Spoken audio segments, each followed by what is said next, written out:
So a couple months ago, back in May, I wrote my member of Congress, Pete Stauber, about funding for the Corporation for Public Broadcasting, and he responded saying, "You'll be pleased to know that I requested an increase in CPB funding to ensure the longevity of these important stations," talking about the stations in Duluth, Brainerd, Bemidji, Cass Lake, these local stations that rely on funding from the Corporation for Public Broadcasting.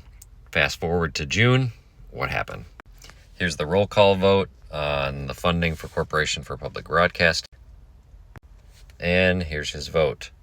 Voting yes to defund the Corporation for Public Broadcasting. They later, just a couple weeks ago, announced that the Corporation for Public Broadcasting is shutting their doors completely. They're closing, which is going to cut off funding for all of those local stations that he listed in his letter. So then I emailed Pete Stauber last week about Head Start funding. The Trump administration's budget has Head Start funding flatlined again for the third year in a row. And I asked Pete Stauber if he would support increased funding for Head Start, and he said, "Rest assured, I will remain a strong supporter of programs that afford our children every opportunity to lead successful and healthy lives."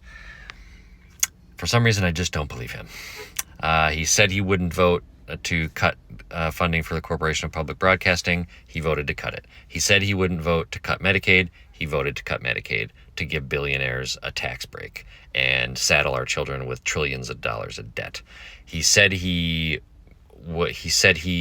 took credit for the projects like the Snake River Project in Pine City, projects that are investing in airports across northern Minnesota, the Blatnick Bridge funding, but he voted against those things. So forgive me if I don't believe a thing that Pete Stauber says.